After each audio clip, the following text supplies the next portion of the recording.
Bjorne Rebney here with Jeff Watts from CagePotato.com. You ever read our website, Bjorne? I have. What do you think about it? I like it. Yeah, we're pretty funny guys, and we like to think we are. I love the show, man. You put together such an amazing show with an undercard that I haven't seen the likes of in 10 years. I want to say like 10 years, man. I watch everything, bro. And if I can't watch it, I stream it. Right. Not your show. I swear to God, I have cable. What would you like to take away from the show and make better from today? What would you do? What would you change to make better from today? Because it was amazing, so it's hard. That's a good question. There are elements of production that you didn't get to see, but you'll see when you watch the show from home that can be improved, that can be made tighter. We got some production changes that are coming for September 10th out of Atlantic City that are. I wish I could get to that one for you guys. Well, come. That in terms of feature pieces, in terms of some of the storytelling, I mean, I thought the features that you saw here, the stories behind the fighters were good, but I think we can make them better. You know, I mean, it's a matter of working with the casino, putting more butts in seats, just doing all the things on a, that we do from a show-to-show basis to try to make the show better, put more people, put more eyeballs on the show on television, put more butts in the seats in the arena, etc. But from a fight perspective, because it all boils down to the fighters and what they do, this was a pretty cool show. It was sick, man. Like I said, I haven't seen anything like this in forever. I kind of bugged you about women's MMA. Ali had, I always forget the announcer's name, Ali had an announcer who was just like his go-to guy, and he was always hyping Ali. I want to be that for women's MMA. A lot of guys are intimidated by female fighters. Dude, I love getting punched in the face. It's my life. So I got to ask you, when are we going to see Christine Santos Cyborg under a Bellator flag? Well, it's interesting. I mean, when you asked a question earlier about women's MMA in terms of what the issue is and whether or not we embrace it, which we do. I mean, we did the tournament that Zoila Frosto won in very, very close, razor-thin fashion with the Jessica fight and then the Megumi fight after that. We've still got those ladies under contract. We're going to bring them back. Cyborg is look, there's some great talented women at 25. There's some talented women at 35. There's some very talented women at 15. But when you get north of that, there's just not a lot of depth. That's very true. And Cyborg is awesome. She's a hugely talented fighter. But who are the other 5 or 6 ladies that you're going to put into that division? Sarah Kaufman. I'm trying to go off the top of my head. I was going to say. Sarah Kaufman's sick. Who's the woman who fights out of Golden Glory? I can't believe I'm forgetting her name suddenly. Oh, Marlos Kunin. Marlos Kunin. Yeah, but Marlos Kunin is really a 25 to 35 pound. I would really like to see her at that. Since you brought that up, I guess when are we going to see Megumi back? She is the sickest jiu-jitsu transitions, better than most men I've seen, dude. Megumi Fuji I'm a huge fan of hers. I've loved watching her fight for a long, long time. It was great that we were able to sign her through Josh. My hope is that we can get her fighting back here on television during season number 5, coming up this fall. Okay. Probably a late October date, maybe an early November date. I think I have to ask too, since we're on the topic of women's MMA. Like I'm huge on women's MMA. I watch it. I have a training partner that I train with, and a lot of people who train women they don't really go hard with them. They're afraid to hurt them, And me, I've got 11 sisters. I'm gonna punch them in the face if I need to punch them in the face. I got gloves. It's not gonna hurt. So Zoila Gurgel, congratulations, Mrs. Right. Gurgel. Yep. I actually highlighted her in a piece that I wrote for underrated fighters, top 10 underrated fighters. I think she was number 6 or 4. That was a really hard cut for her. That was tough on her, Possible. I think it was like 35 pounds she cut to get there. Yep. So, I mean, she's obviously going to vacate the title. It's my assumption, I mean, I don't know, but if I were her, I wouldn't do that. That's hard on your body. I don't think she could ever make 15 again. I mean, that was one of the most miserable cuts I ever saw. In her fight against Jessica Aguilar, I don't think I've ever seen a fighter in worse pain that she was in trying to make 15. I mean, she was literally in tears at the weigh-in, begging George to cut off of her hair. So, I mean, what I'd like to see is the ladies like Jessica.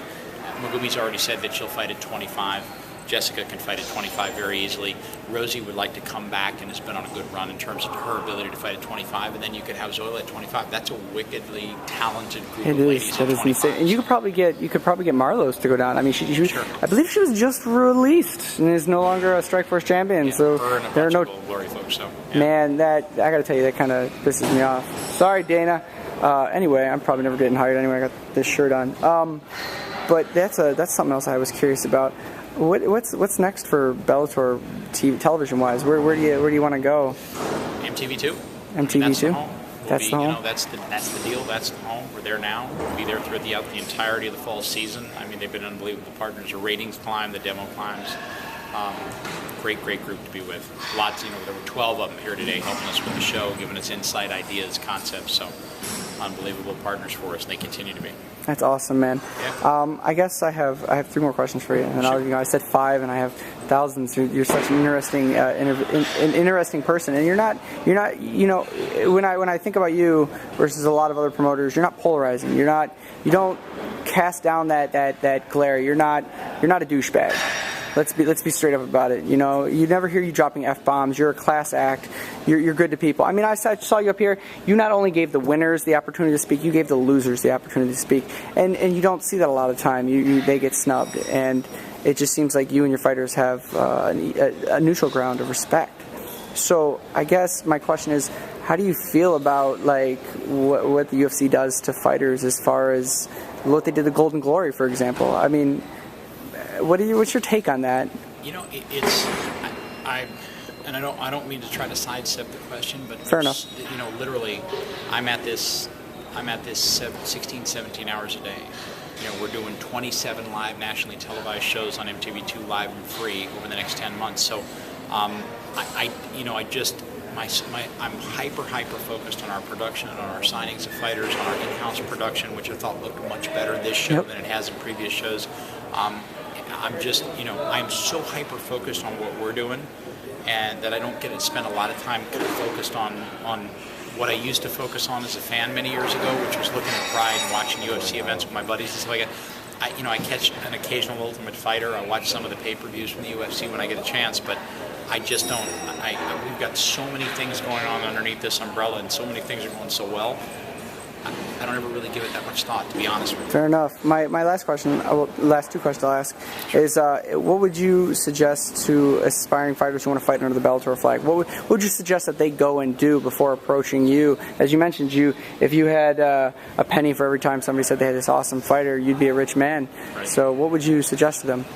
As you and I were talking about earlier, the undercard here was amazing. I would try to get on one of the undercards because there are fighters who perform for us on those undercards who ultimately make their way into either an on-TV fight or ultimately are on their way to a qualifier to make their way into a tournament. Guys like Kenny Foster, who showed up in an open tryout. Absolutely. I mean, Foster's a beast, and he showed up in an open tryout. We saw him at the tryout. Sam called me, and he goes, "This guy is unbelievable. We've got to bring this kid on board." Brought him on board. Went up against Eric Larkin as a prohibitive underdog. Larkin, coming out as one of the top wrestlers in the NCAAs, was making his transition to MMA. It looked great under our banner, and Foster pulled off an unbelievable guillotine, won the fight, dominant fashion. So come to one of the open tryouts, work your way onto an undercard because we're paying attention. Those are not fill fights to sell tickets. Those are fights to look at talent. And my last question is, have you seen what Cage Potato's been doing with the whole Shark Fights contract situation? Have you heard about it? We had a top 8 fighters would contribute videos, and then we would cut it down to the top 4 of prospects who would get a deal for a 3-fight contract on the Shark Fight televised show. We're down to the top 4. Is that something Bellator would ever be interested in doing? Like, not specifically with Cage Potato, but maybe go out in like a tough type situation, or a tough-esque situation? Yeah, we haven't really done that. What we've done is we have been crazy lucky. Brian Goldsby, who looked like $1 million in our 35 tournament, in our last 35 tournament that we did, came out of an open tryout. Foster came out of an open tryout. We have found some really, as the landscape's gotten smaller, with WEC falling out, Strikeforce falling out. I mean, years ago, Elite XC, IFL. We could name them. We've used the tryouts to find some good, talented guys, and a lot of people think the tryouts are a publicity stunt. They're really not. You can find some incredible fighters out of those tryouts. That's kind of the funnel. I actually tried out at the Ultimate Fighter, so I kind of get what you meant, publicity stunt. Now, I guess, would you ever give a prospect who, say, a 0-0 fighter, pro fighter, an opportunity on your card? Is that something the Bellator would ever do? Depends on the fighter. Absolutely. Depends on the fighter. There are some. I mean, look, we've given. I mean, Cole Conrad came in 0-0. Absolutely, yeah, he him did. up, got a fight every 3 weeks for the first probably 5 months of his contract with us. I mean, we got him to 6-0 in like 6 months. So Yeah, I mean, it just depends on the fighter. If you're wicked, wrestlers have done real well here. Come out of the NCAA. I noticed that the entire. I mean, a lot of people won't realize this, but I was looking at the card. I don't remember the paper, but the entire blue side, I believe, it was 2 people on the red corner who actually won their fights, and they were knockout. The stoppage and knockout. The rest were blue corner people, and they were usually grapplers. Yeah. You have a shining roster of wrestlers. I'll leave you with this. I'm trying to think of how to word this. I appreciate what you do for the sport, and you're helping out young fighters. What I would like to see more than anything else is when you have Juan in your next fight, if he is probably the one guy you could tell a story about. Out of all the guys that sat at this table today, probably more than Rico. And I like Rico. I got heated verbal debate the other day over Rico with somebody.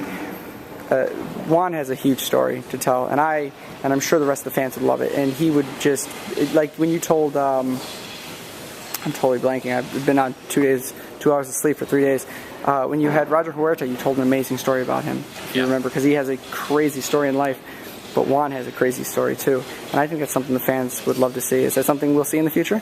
You may. Yeah, Daniel was kind of telling me the whole story a couple of days ago, just in terms of what a special kid he was. So yeah, absolutely. I mean, we'll see what he does. We'll see when he comes back. But yeah. All right, Bjorne. I'm tired. You're tired. Thank you so much. Thanks, dude. Appreciate everything you do. You got it. I appreciate you coming out.